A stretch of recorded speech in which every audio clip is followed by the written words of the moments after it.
Right boys, I'm back on Twitch. Hello and welcome back to the Pokemon Black and White Hardcore Nuzlocke Retrospective, a series in which I recall the events of my journey through Unova, giving you some tips and thoughts of the game as a whole. If you don't know the rules, that means you haven't watched the first episode, but I've conveniently left the rules in the description below. Without further ado, let's pick this back up where we left off. We start this chapter similarly to the last as we get harassed as soon as the gym battle ends. This time, Team Plasma is causing a ruckus by trying to steal something connected to the legendary Pokemon that N mentioned previously. Obviously, this is a big Dragonite, but clearly these guys didn't play Gen 1. Anyone else think this could be an Alpha Dragonite like Legends Arceus? Regardless, we are tasked with tracking down the skull with the help of Bird in Pinwheel Forest. Of course, the gym leader waits at the exit while we travel through the entire forest hunting it down. And what are the odds it's the last Team Plasma member in the area? Despite this looking like a completely different area, this is still Pinwheel Forest, and therefore we can't get a new encounter until we get to the next city. We make our way through the forest with relative ease. With healing items after every battle, it's a walk in the park. So something I'm considering for a future run is that we are locked in an area until we finish it and we can't use healing items until we do so. It's finally time to take on the last remaining Team Plasma member. He has 3 lowly, unevolved Pokemon, so this shouldn't be much of a challenge. One of the 7 sages attempts to intimidate us until Lenora and Bird arrive. We hand over the skull back to Lenora and then head for Castelia City. But first, we have to cross Sky Arrow Bridge. One of the reasons why this game stands out, I think, for me. As the last games on the DS console, I felt like they really pushed. I mean, Heart Gold, Soul Silver, Pokemon Platinum, those games look fantastic, but this is, I don't know, for what the console was capable of. You know, it's a tiny little thing you held in your hands. Comparing it to obviously like games now, it's a bit redundant, but I wonder just how much CPU that game had, what capabilities it had, and just how they managed to get this.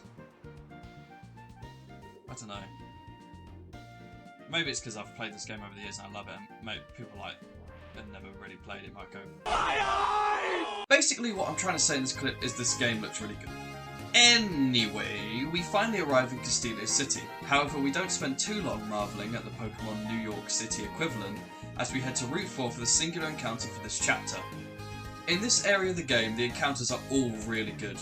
For those who chose Tepig, avoiding Darumaka is slightly optimal in favour of Sandile and Scraggy, who can be extremely useful all the way into the late game.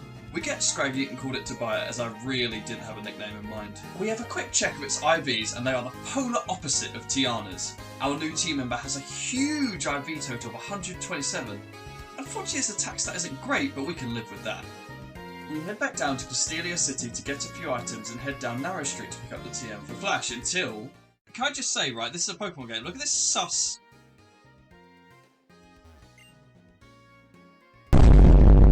After collecting all the items in the area, we head to the gym and we are once again alerted of some disturbances called by Team Plasma. This time, they have stolen Bianca's Muna, so we have to hunt Team Plasma down. We make short work of the grunts and then enter the building they are hiding in before being confronted by Ghetsis. Muna gets handed back to Bianca and we finally get to challenging We enter the gym and the gym puzzle matches the amazing concepts that we've already been met with visually throughout this entire chapter.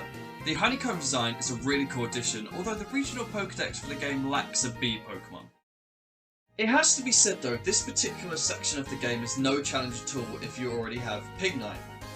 The only aspect that's been difficult for us is making sure that Ali stays below the level cap of 23. But with the newly acquired EXP share from the Battle Company, it's very easy. Right, here we go, the 3rd gym battle, let's go! Our strategy is actually pretty similar to the one we used in the previous chapter against Lenora, which is to weaken his lead Pokemon and then sweep with Ali. Once again, we may be overcomplicated things here, but in a hardcore Nuzlocke, I believe it's always better to try and attempt a strategy than have none at all. The play is using 2 standard attacks with Tobiah and then confusing it with Bucky. We Super Fang it a few times so it uses a potion and then we switch to Ali to set up some workups. We get 3 done and then start using Flame Charge, and you can only guess what happened next. Oh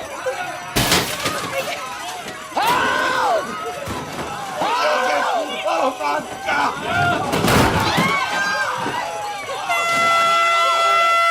And there we have it. We've gained the Beetle Badge.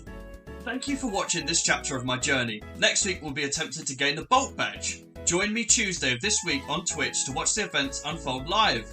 Please remember to like and subscribe. Until next time, goodbye!